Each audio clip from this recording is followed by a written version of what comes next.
Students, हम लोग पाठ 7 सच्चे मित्र पढ़ रहे थे। पाठ में दो सच्चे मित्र की कहानी बताई गई है। किसकी? निकोलस और बेक की। दोनों बेटा व्यवहार में बिल्कुल अलग होते हुए भी बहुत अच्छे मित्र थे, एक दूसरे पर प्राण न्यौछावर करने वाले। एक कैसा था? एक को जो है सत्य से प्रेम था, दूसरे को असत्य से। एक जो है कायर था तो एक मेहनती था, एक आलसी था, ठीक है, और एक जो है बहुत ही मेहनती था। लेकिन दोनों बहुत अच्छे मित्र थे, एक दूसरे पर प्राण न्यौछावर करने वाले। एक बार दोनों बेटा पढ़ रहे थे, अपने अपने स्थान पर पढ़ रहे थे। शिक्षक किसी काम से थोड़ी देर के लिए बाहर चले गए। जैसे आप लोग करते हैं ना कभी, जैसे क्या हुआ कि शिक्षक थोड़ी देर के लिए बाहर चले गए तो फिर सभी जो है पढ़ाई बंद करके शोर करने लगे। ऐसा आप लोग भी करते हैं ना कि जैसे शिक्षक थोड़ी देर के लिए बाहर चले जाते हैं तो आप भी शोर करने लगते हैं। फिर वैसे ही उन लोगों ने भी, सभी ने पढ़ाई बंद करके शोर करना शुरू कर दिया। फिर निकोलस ने सोचा कि क्यों ना कोई ऐसा काम करे जिससे सबको मज़ा आ जाए। तो उसने एक धक्के से हल्का सा धक्का मारा शीशा पर, और शीशा, खिड़की का जो शीशा था वो टूट गया। थोड़ी देर के बाद जब शिक्षक महोदय क्लास में आए तो उन्होंने सबसे पूछा कि यह काम किसने किया है। तो सब एक दूसरे की तरफ देखने लगे और किसी ने यह नहीं बताया कि मैंने तोड़ा है। तो बेक को लगा उनसे भी उससे पूछा गया ना कि मतलब जो ये निकोलस था उससे भी शिक्षक ने पूछा तो उसने भी साफ मना कर दिया। तो बेक ने सोचा कि निकोलस मेरा बहुत अच्छा मित्र है, क्यों ना मैं इसका जो है अपराध अपने सिर पर ले लूं। और बेक ने कहा कि शीशा मैंने तोड़ा है। फिर उसकी जो है मतलब जब उसने कह दिया कि बेक ने कह दिया शीशा मैंने तोड़ा है, तो निकोलस को बहुत शर्म आई, वो बहुत शर्मिंदा हुआ। लेकिन शिक्षक ने क्या किया, उसे उसकी गलती के लिए बेक को शिक्षक को तो पता नहीं था कि जो है ये गलती निकोलस ने की है, और बेक को मार पड़ने लगी। बेक को इतनी मार पड़ी कि उसकी चमड़ी छिल गई, उसके शरीर पर नीले दाग पड़ गए। लेकिन उसने फिर भी यह सच नहीं बताया कि मैंने यह नहीं किया है, यह काम निकोलस ने किया है। सभी जो है लेकिन बेक के अंदर बेक की इस भावना को देखकर, इस त्याग को देखकर उसके अंदर जो है निकोलस के अंदर बहुत ही शर्मिंदगी हुई, और जिसने मतलब उसके जीवन की वही बदल दी कि मैं जो है वह बहुत ही दुखी हुआ। उसका हृदय जो है झकझोर उठा निकोलस का। उसने बेक से कहा कि मैं तुम्हारा ऋणी हूँ, मैं तुम्हारे इस कर्ज को मैं कभी नहीं भूलूंगा। ठीक है, यहाँ तक आप लोगों ने बेटा पढ़ा था कल। अब जो है आगे देखिए। 40 साल बीत गए, निकोलस न्यायाधीश बन गया और बेक सेना नायक। उस दिन इंग्लैंड में क्रॉमवेल का शासन था। राजतंत्रवादियों और प्रजातंत्रवादियों में युद्ध चल रहा था। बेक राजतंत्रवादियों के साथ था। उसे बंदी बनाकर एग्जिस्टर भेज दिया गया। निकोलस वही न्यायाधीश था। क्रॉमवेल का आदेश था राजतंत्रवादी कैदियों को मृत्युदंड दिया जाए। जब कर्नल बेक का नाम आया तो निकोलस आश्चर्य से उसे देखने लगा। वह अपने पुराने मित्र बेक को पहचान गया। वह कर्तव्य से बंधा था।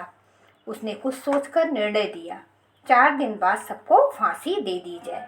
बेटा जब कुछ बच्चे बड़े हो गए, 40 साल का समय बीत गया, तो निकोलस क्या बन गया? न्यायाधीश बन गया, जज बन गया, जो न्याय करते हैं।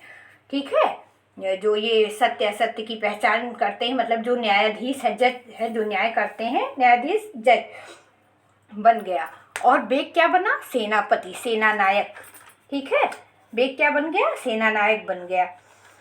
फिर उन दिनों उस समय किसका शासन था? क्रॉमवेल का शासन। इंग्लैंड में उस समय जो है क्रॉमवेल का शासन था। क्रॉमवेल कौन था? वो ब्रिटेन का शासक था।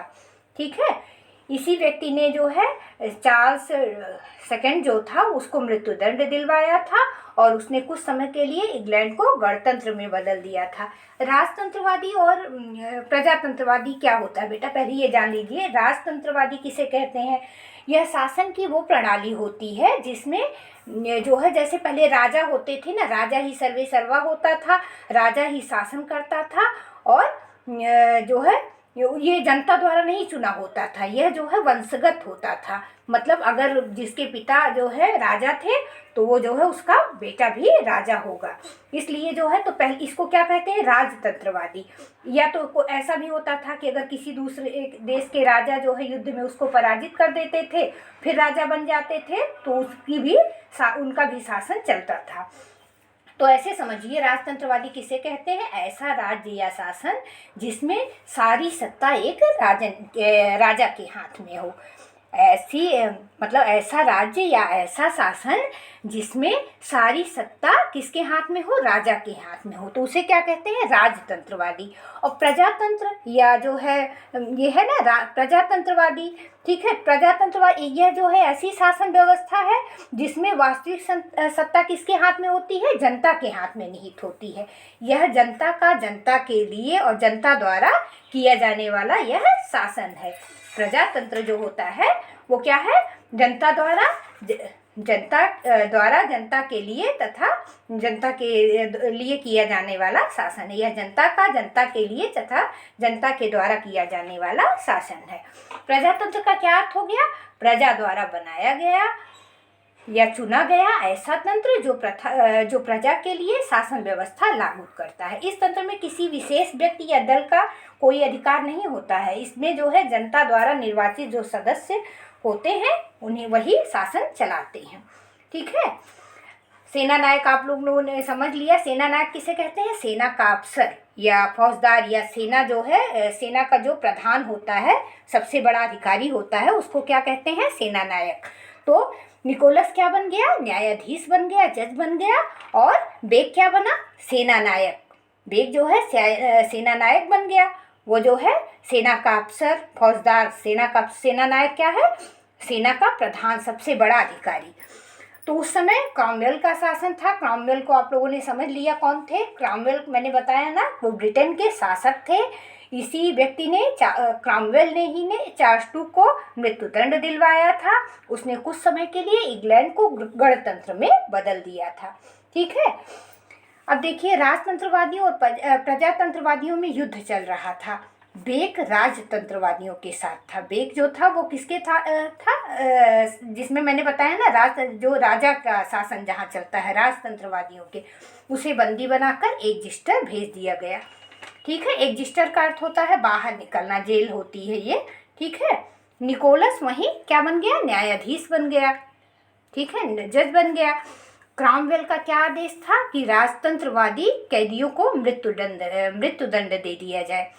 जब कर्नल बेग का नाम आया तो निकोलस आश्चर्य से, उसका मित्र था, उसने जो है जो ये सेना नायक बन गया था बेग, उसको उसने तुरंत पहचान लिया पुराने मित्र को अपने, लेकिन वह उस समय तो कर्तव्य से बंधा था।